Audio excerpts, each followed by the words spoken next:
پھر اولوف آگے بڑھ کر کہتا ہے، عظیم عیسیٰ آپ کی دعائیں قبول فرمائیں۔ میرے عظیم بھائیوں، مجھے یسوع مسیح کی دین قبول کرتے ہوئے زیادہ عرصہ نہیں گزرا، لیکن مجھے دین عیسائیت سے بہت پیار ہے۔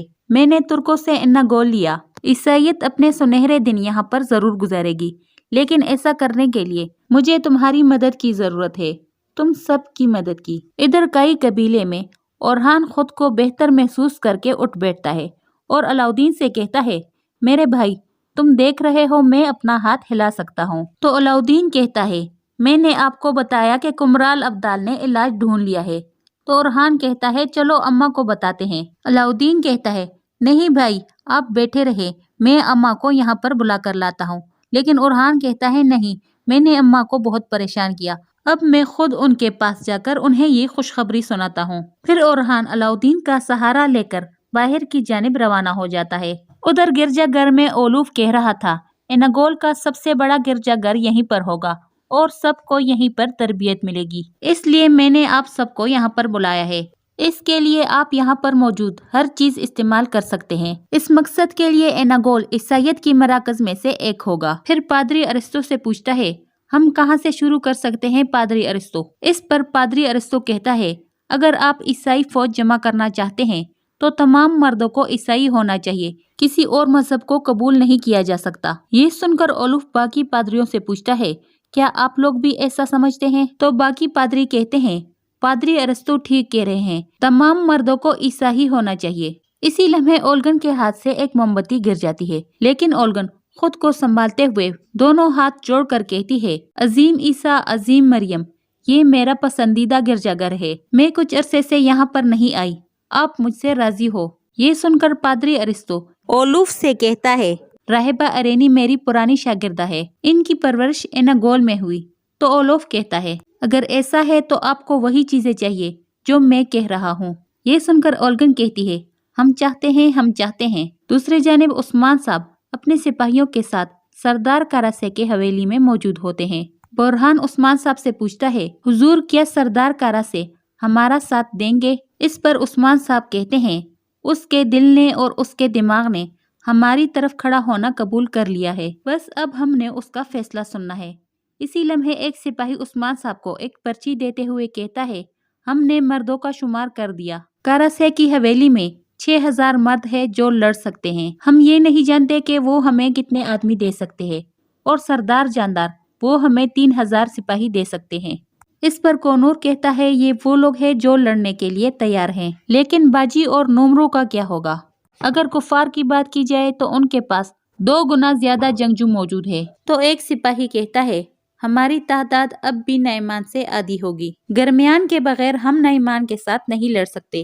اس پر عثمان صاحب کہتے ہیں، آئی کچھ فکر نہ کرو، وہ لوگ جن کی تعداد بہت کم تھی وہ ان لوگوں پر غالب آ گئے جو تعداد میں بہت زیادہ تھے، انشاءاللہ گرمیان کے یعقوب صاحب وہ بھی ہمارا ساتھ دیں گے۔ اس پر وہاں پر موجود تمام سپاہی کہتے ہیں، انشاءاللہ۔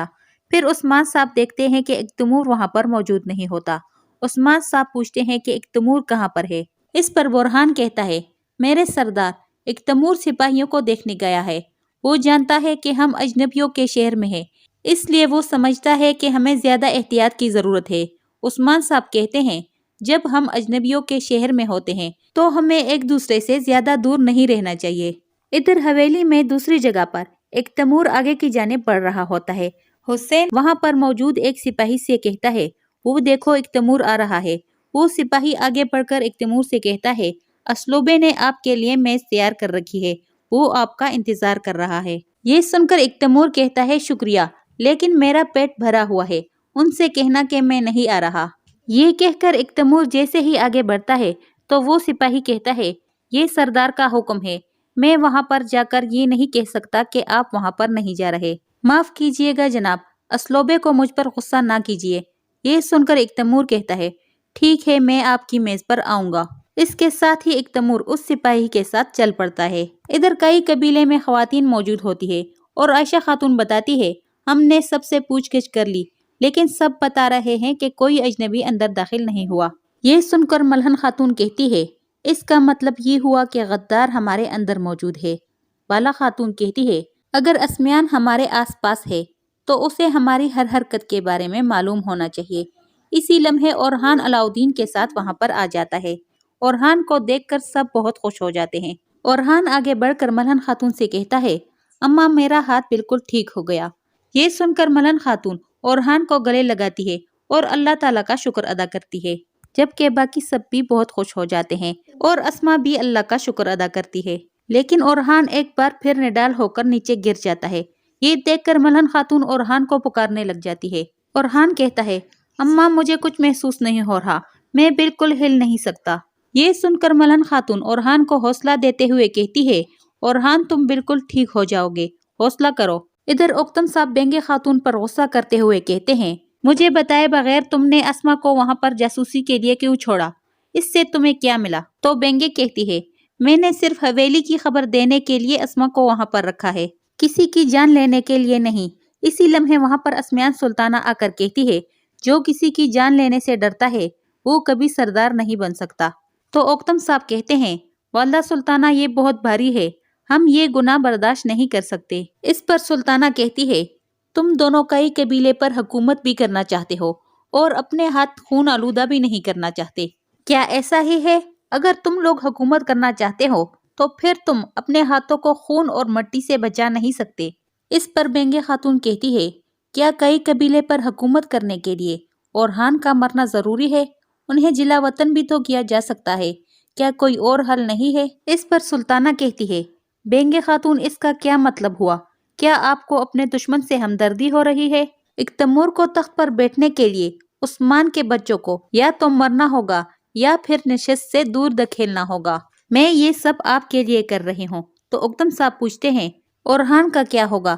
کیا وہ مرنے والا ہے سلطانہ؟ اس پر سلطانہ کہتی ہے، تم نے مجھے ایک برا انسان بنا لیا، وہ نہیں مرے گا۔ اس کی خواہش ہوگی کہ وہ مر جائے، لیکن وہ مرے گا نہیں، اب وہ بستر سے لگا رہے گا، وہ بستر سے اٹھ نہیں سکے گا۔ اسی جگہ پر اس ایپیسوڈ کی اینڈ ہو جاتی ہے۔ آپ لوگوں سے گزارش ہے کہ ہمارے چینل کو سبسکرائب کریں اور ویڈیو کو لائک کریں۔